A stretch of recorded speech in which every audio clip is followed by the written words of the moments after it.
तो चलिए बाजार की चाल पे तो बातचीत करेंगे, लेकिन उस बीच थोड़ा सा हम जो एम्फी के मंथली नंबर्स आते हैं म्यूचुअल फंड में निवेश को लेकर, उनकी ओर रुख करते हैं। बात करने के लिए मेरे साथ खास मेहमान भी जुड़ गए हैं। फिरोज अजीज, डिप्टी सीईओ आनंद राठी वेल्थ के। फिरोज, हाय आफ्टरनून, स्वागत है आपका। और एक बार फिर से रिटेल निवेशकों का जलवा जो है बरकरार दिखाई दे रहा है। जो नंबर्स आए हैं लगभग 26,600 करोड़ के पार का आंकड़ा पहुंचता हुआ। इक्विटी में ओवरऑल अगर हम इनफ्लोस देखें तो थोड़ी सी नरमी वहां पर लगातार चौथे महीने हमें आती हुई दिखाई दी है। 12 महीने के लो पर यह आंकड़ा है, लेकिन स्ट्रॉन्ग इनफ्लोस हमें फ्लेक्सी कैप्स में आते हुए देखने को मिल रहे हैं। लगातार 13वां महीना जहां पर इंटैक्ट है ये इनफ्लोस। और इनफैक्ट अगर हम स्मॉल मिड कैप की बात करें तो इन स्कीम्स में जो है stable inflow month on month basis पे हमें आता हुआ दिखाई दे रहा है। ओवरऑल तस्वीर कितनी अच्छी और कितना जोश रिटेल निवेशकों की तरफ से? कविता जी नमस्कार। आई थिंक इस बार के जो आंकड़े हैं एमपी के या म्यूचुअल फंड के आंकड़े हैं, वो सिर्फ म्यूचुअल फंड इन्वेस्टर के इंटरेस्ट के नहीं है, एक्चुअली मार्केट के इंटरेस्ट के हैं। क्यों ये इंपॉर्टेंट है हर मार्केट पार्टिसिपेंट के लिए? क्योंकि 4 लाख करोड़ एफआईआई पैसे निकाल चुका है 1.25 साल में। 4 लाख करोड़ जो निकाल चुके हैं, वो पैसा लाया कौन है? Mutual fund, domestic institutional investor. अगर ये ना होते तो आज हम 17,000 की निफ्टी पे होते या 20,000 की निफ्टी पे होते। तो अब ये देखना है कि जो अनसर्टेनिटीज चल रही हैं उसके चलते अगर एफआईआई जो आज नहीं बेच रहा है, इतना थोड़ा सा खरीद रहा है, अगर डीआईआई खरीदना बंद कर दे तो ये जो रेजिलियंस जिसकी हम सब गर्व से कह रहे हैं कि यार जंग में चले गए फिर भी निफ्टी 24,000 पकड़ के बैठी है, ट्रंप साहब ने ट्रेड वॉर कर दिए फिर भी हम 24,000 पे निफ्टी पे बैठे हैं। इसीलिए बैठे हैं क्योंकि रिटेल निवेशक ने म्यूचुअल फंड के माध्यम से कैपिटल मार्केट्स में पैसा डाला है। तो ये आंकड़ों से ये समझ में आता है क्या ये पैसा आता जाएगा या नहीं आएगा। नहीं आएगा तो फिर मार्केट में गिरावट हो सकती है, आता रहेगा तो एक स्थिरता रहेगी। So that's point 1। पॉइंट 2, मेरे हिसाब से रिटेल निवेशक ने वापस म्यूचुअल फंड के प्रति अपनी श्रद्धा दिखाई है, क्योंकि वो रेगुलर इन्वेस्ट करना चाहता है। और इंडिया के रिटेल के पास वो जो आई आती है, छोटी छोटी आई आती है, वो कंपाउंड करके एसआईपी में डालने की जो प्रथा है उनकी चालू हो गई। पहले चिट फंडों में डालते थे, छोटी छोटी गुल्लकों में डालते थे। कोविड के बाद जो ये इन्फ्लेक्शन पॉइंट आया, 19,000 करोड़ का आंकड़ा था लास्ट अप्रैल में, और आज आ गया हमारा लास्ट अप्रैल का अगर मैं एग्जैक्ट नंबर बताऊं तो 20,370 करोड़ का लास्ट ईयर का था। और इस अप्रैल में आप देख रहे हैं 26,632। दैट मीन्स अगर हम हर महीने ना देखें, एक साल की ग्रोथ देखें तो 30% से 33% की एसआईपी ग्रोथ है। और लास्ट ईयर कोई इतना बेहतरीन साल नहीं रहा है। निफ्टी ने सिर्फ 4% की रिटर्न दी और ब्रॉडर मार्केट ने तो तबाही मचाई थी। उस दौर में रिटेल ने 30-32% एक साल में अपनी एसआईपी का आंकड़ा बढ़ाया है, विच इज ग्रेट। बट मैं एचएनआई से बड़ा डिसअपॉइंटेड हूं। एचएनआई सेगमेंट ने पैसा नहीं डाला है, वो हमेशा मार्केट टाइमिंग में लगे हुए हैं और काफी बार गलत गए हैं। आई थिंक यही निकल के आता है कि टोटल ग्रॉस नेट मोबिलाइजेशन 24,000 की है, 24,000 करोड़ की है, और एसआईपी का आंकड़ा ही 26,600 है। इसका मतलब एचएनआई ने 2,600 करोड़ निकाला लमसम में से।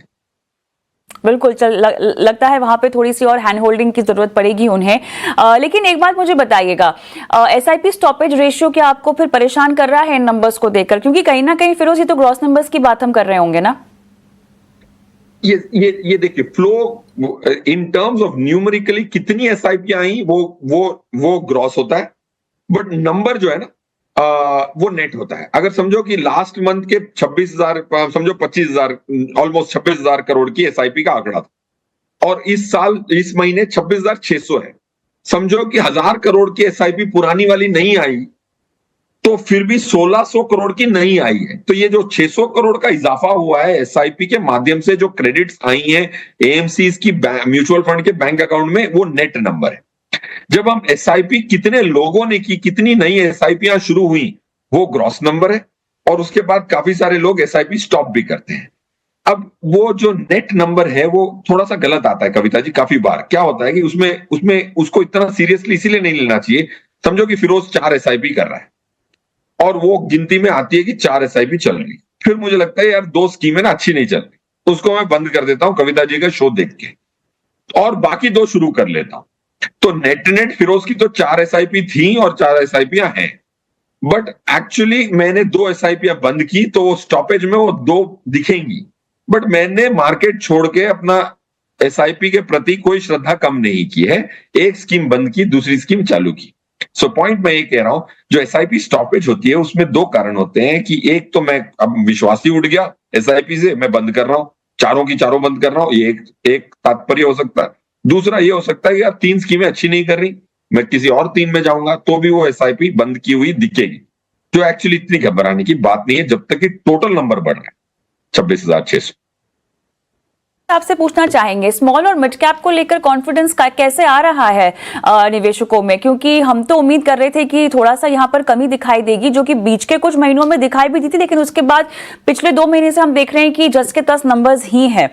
फ्लेक्सी कैप में लगातार एक मोमेंटम बना हुआ है, लेकिन स्मॉल और मिड कैप को लेकर जो वॉल्टिलिटी का डर था वो क्या खत्म होता हुआ दिखाई दे रहा है? कविता जी, मेरे हिसाब से जो इतना समझदार हो गया इंडियन रिटेल, देखिए आप अगर देखें कि एसआईपी में कितने आए, 3,400 मतलब 4,000 करोड़ करीबन करीबन आए। टोटल कितने आए, 24,000 is the net flow. 24,200 crore करीबन करीबन अप्रैल में नया पैसा इक्विटी में आया, इन कैटेगरीज में आया। अब इन कैटेगरीज 12-13 कैटेगरी में एसआईपी जो मतलब टोटल नेट फ्लो आया स्मॉल कैप में वो 4,000 करोड़ है, 18% है। 18% तो एक इंसान छोटी कंपनियों में डालेगा।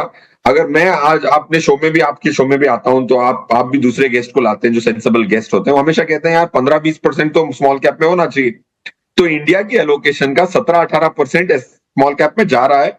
पास्ट परफॉर्मेंस भले ही इतना अच्छा नहीं दिख रहा है, बट रिटेल निवेशक कह रहा है भाई अगर मेरे पास 100 रुपए इक्विटी में डालने के हों, 60-70 रुपए में लार्ज कैप में डाल रहा हूँ, 15-20 रुपए मिड कैप में और 15-20 रुपए स्मॉल कैप में, वो ठीक ठाक एलोकेशन कर रहा है, पास्ट परफॉर्मेंस के आधार पर नहीं कर रहा है। So I am very happy that almost 18% of the total net flow has gone into small cap. और हम पास्ट परफॉर्मेंस के आधार पर खरीदना की जो भाव है, जो इमोशन के आधार पर हम खरीदते थे, वो थोड़ा सा कम होता दिख रहा है। ऑफकोर्स आपकी जो मुहिम चलाई हुई है अपने अर्जों से, decades से if not more, वो सब काम आ रहा है। I think every stakeholder's contribution, especially yours, Kavita, is being shown up. धन्यवाद इस हौसला अफजाई के लिए फिरोज, और बोलना पड़ेगा कि हमारे साथ साथ आप भी इसके उतने ही भागीदार हैं और इस मुहिम में आपने भी हमारा साथ दिया है, और इसी मेहनत का नतीजा है जो कहीं ना कहीं निवेशकों में आर्थिक या वित्तीय साक्षरता की हम बात करें तो समझ अब आनी शुरू हो चुकी है। बहुत बहुत धन्यवाद आपका, आपने समय दिया, तमाम सवालों के जवाब दिए आज।